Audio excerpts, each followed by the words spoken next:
Bien, en este video tutorial vamos a ver o empezar a ver los bloques combinacionales. En este en particular vamos a ver los decodificadores.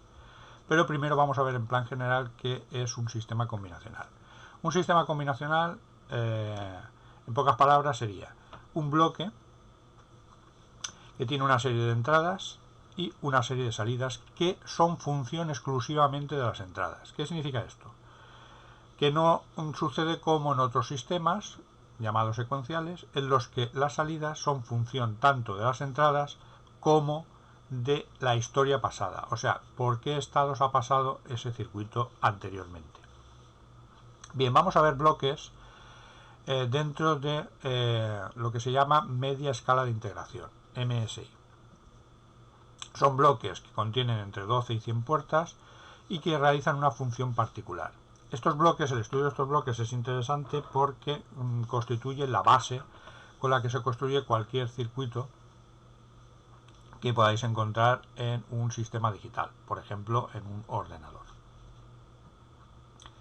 Bien, por limitaciones de tiempo vamos a reducir el estudio a dos bloques, aunque hay información suficiente en internet y en libros dedicados a lógica digital para estudiar los otros.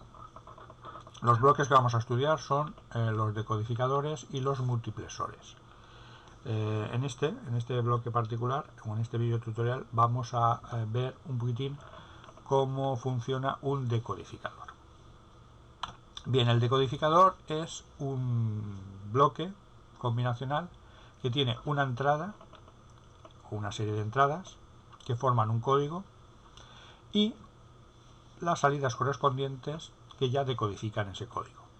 Si nos encontramos con lo que se denomina decodificador binario, nos encontraremos que tendrá una serie de patillas de entrada, n patillas, y a la salida estarán o tendrán 2 elevado a n para decodificar ese código. Por ejemplo, si nos encontramos con un decodificador con 3 entradas, significará que tendrá 8 salidas porque 2 elevado a 3 es igual a 8.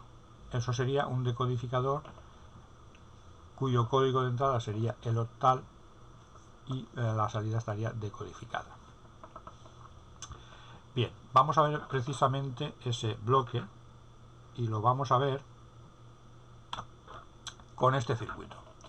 Fijaros que tiene 3 entradas etiquetadas como A, B, C y una serie de salidas etiquetadas desde Q0 hasta Q7, de forma que, por ejemplo, en la figura que tenéis representada, pues el código de entrada sería el 010, que correspondería en binario al 2 en octal, y la única salida activa sería la Q2 y el resto estarían inactivas. Vamos a verlo mucho mejor con un programa que es el Proteus, que sirve para simular circuitos tanto digitales como analógicos.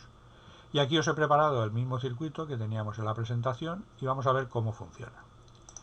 Bien, ahora fijaros que tiene la combinación 7 y por lo tanto está, de todas las puertas que tenemos aquí, la única que está preparada con las 3 patillas en 1 y su salida en 1 es precisamente la etiquetada como Q7.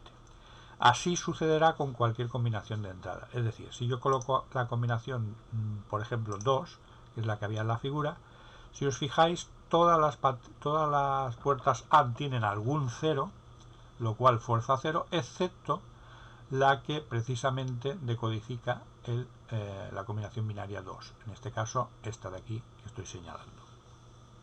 Y así con cualquier combinación. Por ejemplo, si colocamos la combinación 6, pues las puertas están preparadas con estas conexiones con los inversores para que solamente la puerta que estoy señalando, que es justo la que decodifica el Q6, pues tenga los 3 unos en las entradas.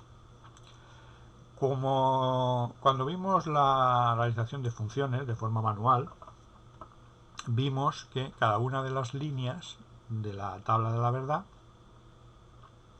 pues tenía una puerta y para poder realizar la función de salida. Bien, en este caso los decodificadores tienen todas las combinaciones posibles de las entradas. Es decir, que por decirlo así, tendríamos aquí a la salida cada una de las líneas de entrada de las que forman una tabla de la verdad. Después veremos que esto nos posibilita de una manera muy sencilla el realizar funciones lógicas utilizando un decodificador. Bien, sigamos. Vamos a ver un decodificador, por ejemplo, ya real, un decodificador integrado. La única diferencia que tenemos con respecto al que hemos visto en bloque es que tiene algunas patillas extras.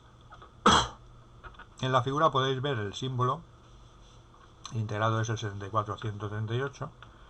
Es un decodificador muy similar al que hemos visto, es decir, tiene 3 patillas de entrada. La diferencia es que las salidas, en lugar de ser activas por unos, son activas por ceros. Es decir, cuando se produce la combinación determinada, sale un 0 por la patilla decodificada y el resto serán unos.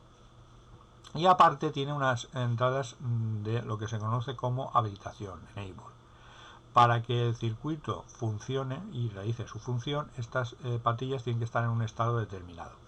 Si os fijáis, E1 y E2 están con un circulito antes de la puerta I, significará que estas dos tienen que estar necesariamente a 0, a nivel bajo. En la tabla de la verdad lo veis como L, de low. Y la E3 es la patilla que tiene que estar en 1, y por lo tanto la combinación para que el circuito realice su función sería E1 en 0, E2 en 0 y E3 en 1. El resto del funcionamiento del circuito es tal como lo hemos visto antes. Bien, sigamos. Vamos a ver un decodificador un poco especial, que es el decodificador de BCD a display de 7 segmentos. Para eso primero vamos a ver cómo funciona un display de 7 segmentos.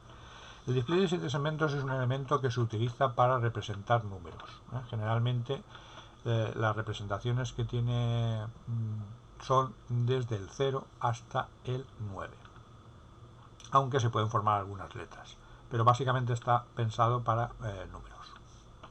Como veis en la figura, tiene una serie de segmentos etiquetados desde la A hasta la G, A, B, C, D, E, F y G, que siguen, empezando por arriba, el sentido de las agujas del reloj.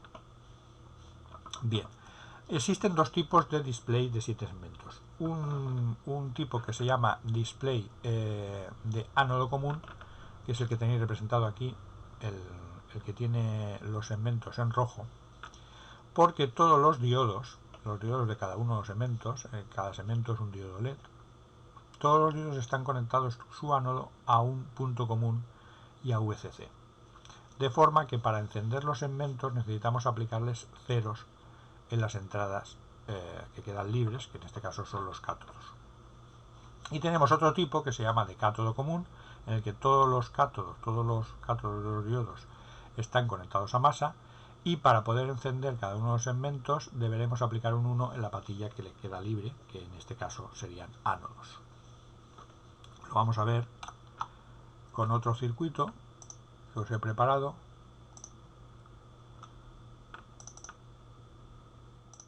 ¿Qué es este?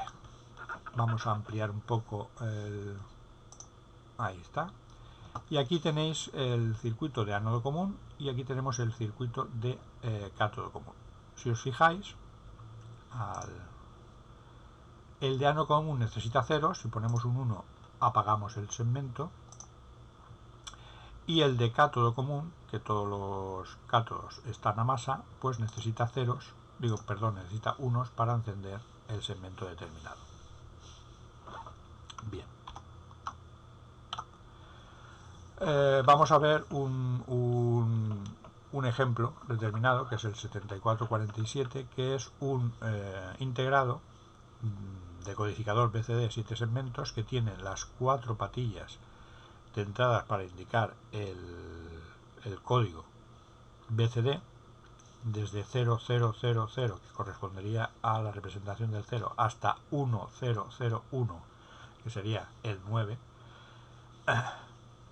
Y como veis, tiene las 4 patillas para introducir el código, las patillas decodificadas ya de los segmentos, es decir, la combinación adecuada para encender los segmentos para representar el número, desde la A hasta la G, y después tiene tres patillas especiales, que ahora veremos su función, que son lámpara test, blanking input y blanking input rip. La blanking input puede utilizarse tanto como entrada como salida. Si es entrada es blanking input, y si es salida es para indicar que estamos realizando la función RBI. Bien, vamos a ver un poco su funcionamiento con el circuito que teníamos aquí. Vamos a ampliar, vamos a irnos al circuito, ahí lo tenéis, un decodificador PC de 7 segmentos, y vamos a ver cómo funciona. Bien, empezamos por el funcionamiento básico. El funcionamiento básico se da cuando todas las patillas especiales están en 1. En ese funcionamiento básico, bueno, podemos esto ponerlo como salida también, o como entrada, esto es indiferente.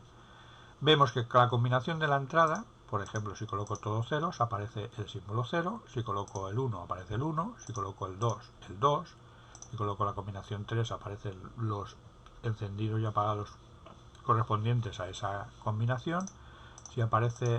Si coloco el 4, pues igual, 5, así podemos ver todos los símbolos que se representan en el display, el 6, el 7, el 8 y el 9.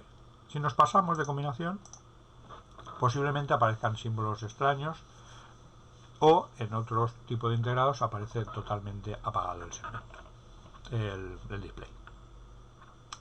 Bien, esto es en funcionamiento normal. Ahora vamos a ver cómo actúan cada una de las patillas de entrada. Empezamos por la de más prioridad. La de más prioridad es blanking input. La de blanking input, si se colocan 0, fijaros que son activas por ceros, si se colocan 0 apaga el display. Y si se coloca 1 deja trabajar, es decir, la combinación que aparezca en las 4 patillas de entrada se decodificará y aparecerá en el display el número correspondiente en decimal a la combinación BCD de entrada. Bien, la siguiente patilla en funcionamiento sería la patilla lámpara test. Lámpara test tiene menos prioridad que BI y actúa de la siguiente forma. Cuando la activamos a 0, lo que hace es encender todos los segmentos. Se llama lámpara test porque precisamente actuando sobre esta patilla podemos ver si hay algún segmento fundido. Es decir, es una especie de testeo de los segmentos. La blanking input, que habíamos explicado antes, se podría utilizar, por ejemplo, también para intermitencias. Si colocamos aquí una señal cuadrada, pues el display lo que hará será apagarse y encenderse de forma alternativa. Bien, vamos a ver la función de la patilla RBI. Para ver la función de la patilla RBI, lo que hacemos es cambiar este conmutador para ver el estado de RBO y vamos a ver cómo funciona. Si la RBI la ajustamos a 0 y la combinación de entrada es distinta de 0, no sucede nada. Es decir, que yo puedo poner aquí el número 3 o puedo poner el número 4 y sigue funcionando el display de forma normal. Pero cuando tenemos la combinación todos ceros, si la patilla RBI está en 0, no aparecerá nada en el display, y cuando esté en 1 aparecerá el 0. Por decirlo así, la RBI sería un blanking input, pero solamente cuando la combinación de entrada es todos ceros. ¿Esto para qué sirve? Pues puede servir, por ejemplo, para eliminar los ceros de la izquierda en una representación numérica. Bien. Y con esto creo que para este primer vídeo tutorial dedicado a los decodificadores creo que ya es suficiente. Os espero en el siguiente.